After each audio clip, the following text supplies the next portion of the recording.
These are 5 properties that we've handpicked that you could purchase right now for less than $650. We commonly get asked about, different markets or what's happening in Victoria or Melbourne or Newcastle, but we thought it'd be even better to just talk about individual properties and properties that are currently for sale right now, so it's realistic, and we're not just sort of making this stuff up and leading people in the wrong direction. You're going to have to pick regional Yeah. in some cases when you want to purchase for this price. Yeah, we're targeting first home buyers, families, investors. If you buy it, you're going to make money in the next 12 months. Yep. So this amount is probably one of the most common amounts that people want to purchase at the moment. That's $650 or less. And before people jump on and say, oh, these are regional areas, you're going to have to pick regional in some cases when you want to purchase for this price. Yeah. It's as simple as that. Well, Brad and I are going to do another podcast on regional towns in New South Wales. And like Brad said, they are mostly regional, but you cannot buy a $650,000 house in a city or a coastal area. We'll get go straight into it. So the first one is number 12 Coggan Street in Mount Austin. Yep. So Mount Austin's actually a suburb in Wagga. Wagga, sorry. It's got a population, so the suburb itself has a population of 4,000, but that is part of the greater Wagga area, which obviously has a much larger population. Yeah. This property is a 4-bedroom, 2-bathroom, sits on 835 square metres, and it's currently listed at $649. Yeah. So the the suburb's median house price is around that $450. Yep. But this is on the higher end. Obviously, it's a 4-bedroom and it's quite a nice, purchase. And the reason that I've chosen this, aside from a lot of the metrics that we're going to go through for one of the other suburbs, I picked them all based on the very similar metrics. So the metrics that we're going to discuss, they apply to all of these properties and locations.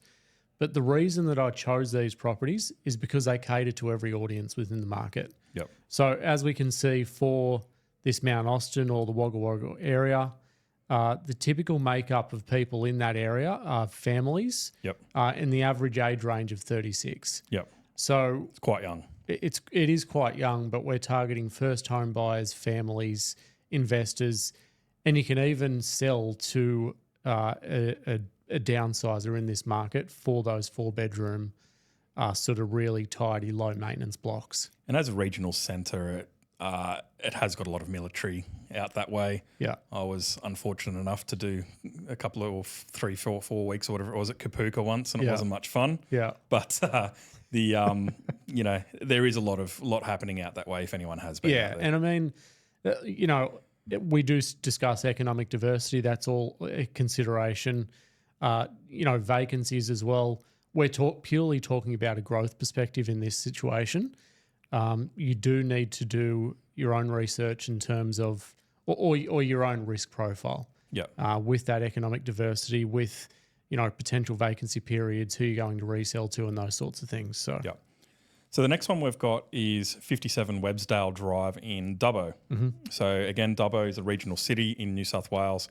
It's got quite a diverse economy and growing population. Yeah. I know that I actually know someone that's actually doing a lot in that area in some of the newer developments out there. So they are actually getting some higher density in that area too, which indicates that there is a demand for housing out there. Yeah. I was actually very surprised at how high dense the apartment block is. Yeah, for sure. It's actually a multi-level apartment block, and I believe majority of them were sold off the plan in weeks.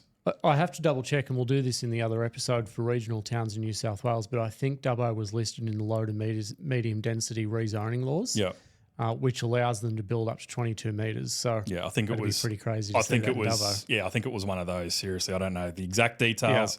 These details spoken about at a barbecue, but back on this property, it's a 3-bedroom, 2-bathroom home on 620 square metres. Yeah.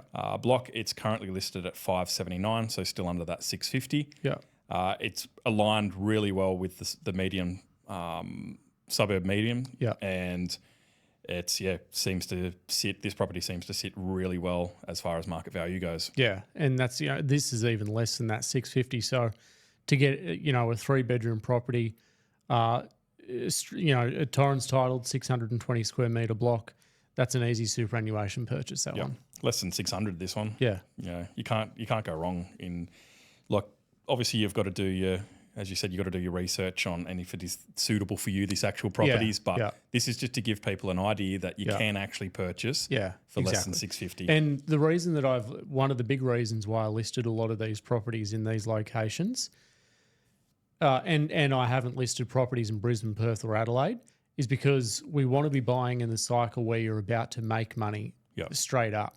So I still recommend buying in a lot of suburbs in Adelaide, but Adelaide's coming off its peak, and although it'll get growth, it'll be contracting growth. So these markets have gone through their recovery phase and they're about to start growing. Yep. So if you do look at it from an investment perspective, if you buy it, you're going to make money in the next 12 months. Yep. So the next one is 23 Rossmoyne Street in Norwood, Tasmania. Yeah, so Norwood, Tasmania is just outside of Launceston. Yep.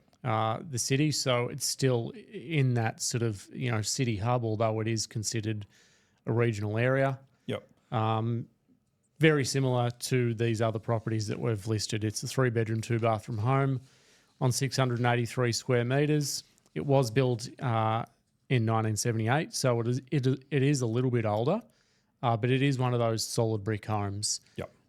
Very low maintenance and caters to all of those audiences that we just discussed. Yep. So it has more than doubled its price since 2013 too. Yeah. So it's got good historical trends there. All of these properties and suburbs that I picked, I filtered them for specific things. And one of the biggest things that I look at is that really consistent long-term growth. It's not the only thing to look at. You've got to look at it, sort of triangulate different data points. But the reason why I like consistent historical growth is we want to be buying in sort of low volatile markets. Because if you do go and resell your property, you want to be able to resell it in any market. Yeah. Which that brings us on to the next one, which is 45 Fluin Avenue in Miners Rest, Victoria, which is a suburb in Ballarat, Victoria. Mm-hmm. The suburb itself, Miners Rest, has a population of around 3,800, but it's part of a greater area. Yeah, Ballarat area. Yeah. So it's quite a good area. This house is a 4-bedroom, 2-bathroom home on 608 square metres, and it's listed for $595. Yeah. With a range up to $645, so likely go towards that top end. Yeah.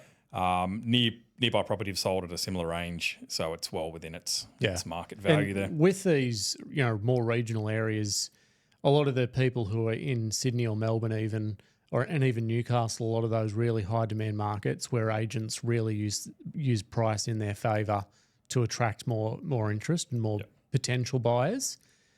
So that way they're increasing their lead pool. In these more regional markets, they're more realistic with their pricing. And typically you can purchase within that range that it's listed for. Yeah. So have you got any more stats on that area that you want to run through?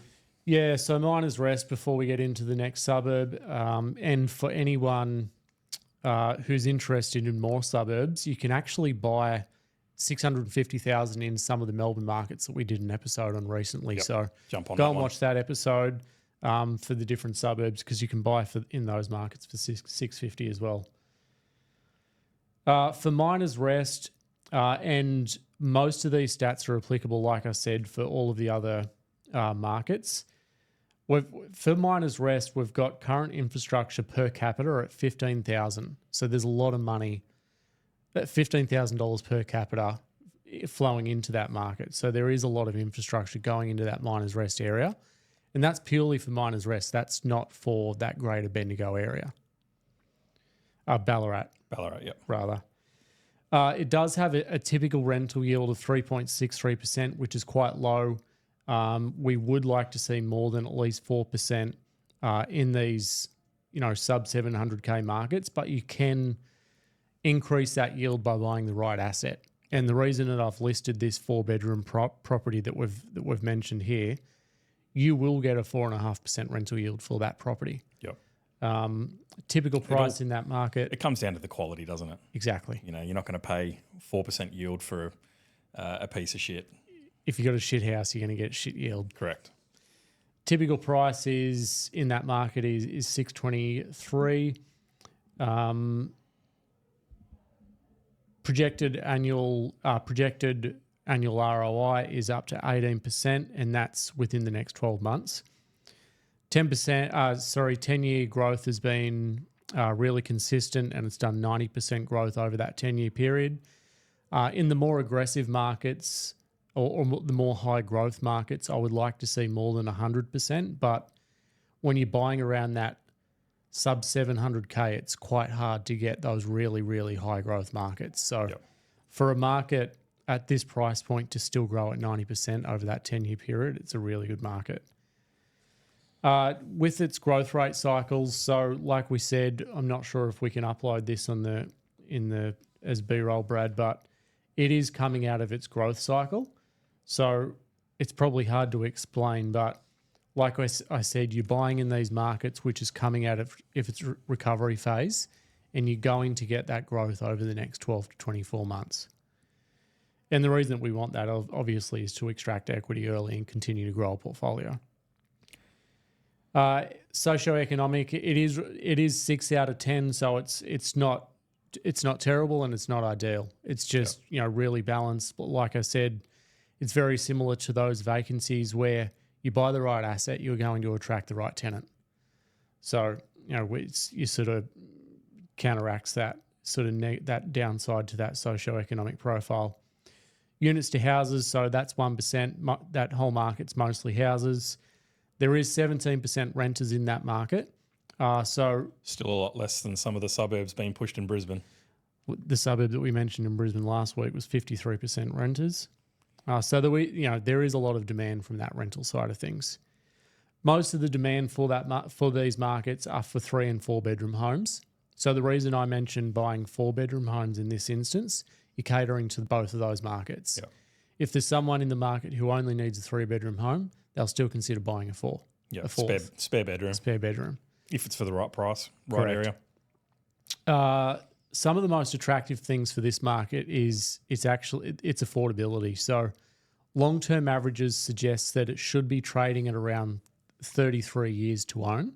It's currently trading at 27 years to own, and that metric is based on interest rates, property prices, and incomes for the area. It shows that people are making extra repayments in that area. Exactly. When some suburbs are over 40 years. Yeah. That indicates that affordability-wise, they're refinancing extending term, extending term. I mean, it really depends on when you look at Bar Beach, for example. Bar Beach is, I think, 160 years on average to own as a metric, purely based on that, because most of the people in Bar Beach have sold a business or retired, and they're not reliant on those their income or servicing any sort of debt. So when you see years to own in that instance, it's not really applicable. But for these more affordable markets where the property is driven by the income for the area, you do need to be looking at that affordability index. In terms of supply and demand, we'll try and rip through this. So 0.24% stock on market, super tight market. Less than 1 month worth of inventory, so it's sitting at 0.87%. 0.4% building approvals, so that's pretty standard for most of those markets. There's not a lot of properties being built. The average time for people holding onto their properties is quite low at the moment at 7.3 years. I'd like to see that return to 8 years, holding them a little bit longer. Again, I think you buying the right asset, buying those 4-bedroom properties. Days on market, it's currently trading at 50 days, pretty standard for a regional market. Vacancy rates are at 1%. And the search index is quite high, so there's actually quite a lot of demand for that market at the moment. Sweet. But moving on. So these are all pretty similar numbers across all these 5 properties too. So correct. Last one, probably my favourite because I'm biased, and it's in the Newcastle region. So it's 106 Mount Hall Road in Raymond Terrace. Yeah. So Raymond Terrace is in the Hunter Valley or Hunter region. Yeah. It's not far from the new airport expansion. So correct. That has had, I forget the amount that's spent on it, but it's millions of dollars creating Newcastle Airport into an international airport. Yeah. There's a lot of spending going on at the RAF base as well. I think they're building a missile facility and all sorts of stuff out there. Yeah. But that area, what is it, probably 40 minutes drive into Newcastle? Well, less. They're doing the Hexham bypass at the moment. They're doing that Lambton Road bypass. They're doing the 32-kilometre freeway extension. So there's a lot of money flowing into that market. In that area. And it's going to be about 25 minutes from Newcastle CBD. And you can buy a property there for less than $650. And in this case, it's listed at $650. It's a 3-bedroom, 1-bathroom on $590. Yeah. It's listed between $640 and $650. Median house price in that area is around $653. So it's pretty well on point there. As I said, there's a lot of investment in that area. I like that whole area.